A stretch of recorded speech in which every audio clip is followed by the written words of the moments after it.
नमस्कार शुभ सकाळ आज मे मास 11 तारिख शनिवार आज सकाळ देश विदेशर गुरुत्वपूर्ण खबर रही जाना निहाती जरूरी तो वीडियो को शेष पर्यटन देखूँ जब वीडियोटी आपको पसंद लगे वीडियो को लाइक एंड सब्सक्राइब करदे।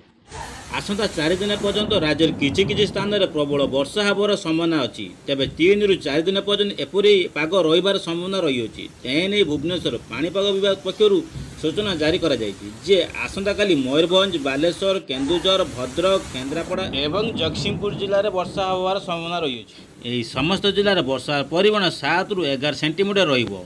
सेहीपरि कोरापुट रायगड़ा पुरी केन्द्रापड़ा खोर्धा जाजपुर भद्रक केन्दुझर ढेंकानाल मालकानगिरी गजपति मालकानगिरी जिलार अंतर्गत स्थान में वज्रपात सह घड़घड़ी होवार संभावना रही है। वर्षा सह ये 30 रु 40 किमी बेगर पवन बोहार आशंका रही है। तो से समस्त जिला को येलो वार्निंग जारी कराई।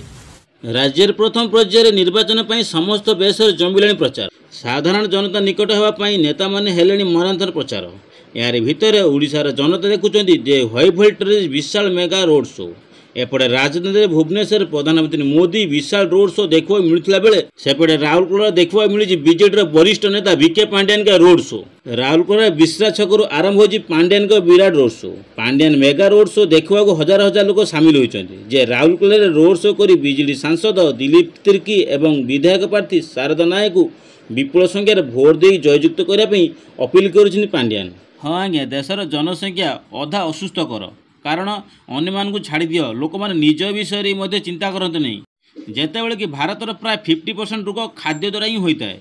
ग्रीष्म ऋतु आसवा मात्र लोक मैंने शोष मेटाई लोक मैंने ठंडा पानी व्यवहार करती। अध्ययन अनुजाई गोटे 350 ml पानी मुद्रा 10 चामच सहित चीनी मीठा मिले और WHO कही दिन सारा केवल 6 चामच चीनी ही यथेष्ट। केवल मेदबहुल वृद्धि करे नहीं बरं यकृत एवं किडनी रोग मध्य सृष्टि होता है। स्ट्रोक एंड डेमोनियार आशंका मध्य कराई। फास्टफुड मिश्रण यह अधिक सांघातिक करिथाए जे मजा और स्वाद नामक देश में जीवनशैली पीड़ित रोगों को इन संक्रमण और क्रमागत भाव में वृद्धि पाए। सुप्रीमकोर्ट दिल्ली मुख्यमंत्री अरविंद केजरीवाल को जामिन एथर जामिन अवधि मध्य से राजनीतिक कार्यक्रम सामिल हो पारे और दल पर से प्रचार करें। मुख्यमंत्री ऑफिस किंबा दिल्ली सचिवालय को जापर ना केजरीवाल। जून 1 पर्यंत केजरीवाल अंतरीण जामिन प्रदान कर सुप्रीमकोर्ट। तेज आसंता जून 2 जेल कर्तृपक्ष पाखे सरेंडर करने निर्देश देते कोर्ट। नंदनकानन प्राणी उद्यान आसला दुखद खबर जे स्वास्थ्यगत कारण महाबल बाघ नंदनकानन मृत्यु घटी।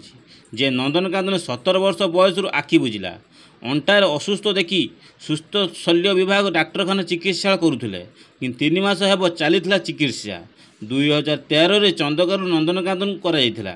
हाँ आज्ञा चर्चा बढ़ाई प्रतिश्रुतिर बिजुली जे अनेक राजनीतिक दल मागणा बिजुली प्रतिश्रुति दे सरकार को आसी तेणु राज्यर राजनीति मागणा बिजुली एवं चर्चार केन्द्रबिंदु। गतकाली बिजेडी तार इस्ताहार प्रकाश करिछि जे आउ एथर 100 यूनिट जाए मागणा बिजुली कथा कहिसेंती किंतु पूर्व कांग्रेस और बीजेपी मध्य बिजुली को नहीं अनेक निज निज ढंग से इस्ताहार प्रतिश्रुति देइछन् किंतु भोटर मोड़ किनिया एवं राजनीतिक दल माने मागणार बिजुली बाबद घोषणा करछन्ती किंतु बीजेडी निर्वाचन इस्ताहार घोषणा करिछि जेउथिरे प्रथम थर पई बिजु जनता दल 100 यूनिट मागणा बिजुली बाबद घोषणा करिछि। कौन आपन जानिछन्ति कि व्यवहार करतो बासन मध्य हो पारे कैंसर। आज्ञा हाँ एक सत जे पर्यटन कैंसर निराकरण पर कौन सठिक औषध बाहरी नहीं हेले आपण निजे चाहिए भी एम मारात्मक रोग निजर बचाई पारे नहीं।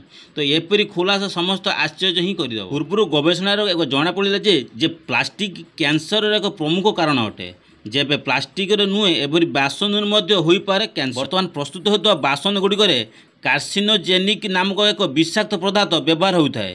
सूचना अनुसार बीजापुर जिलार गांगरुल 30 रु 40 जन नक्सल लुचि रही खबर पाइबा परे ऑपरेशन आरंभ करते सुरक्षाकर्मी सेमानकर उक्त स्थान में किछि दिन हम कैंप कर रोते। बीजापुर भली 3 जिले में पुलिस सहित सीआरपी कुब्रा जवान मैंने मिलित होबार ए बड़ धरण ऑपरेशन आरंभ करते।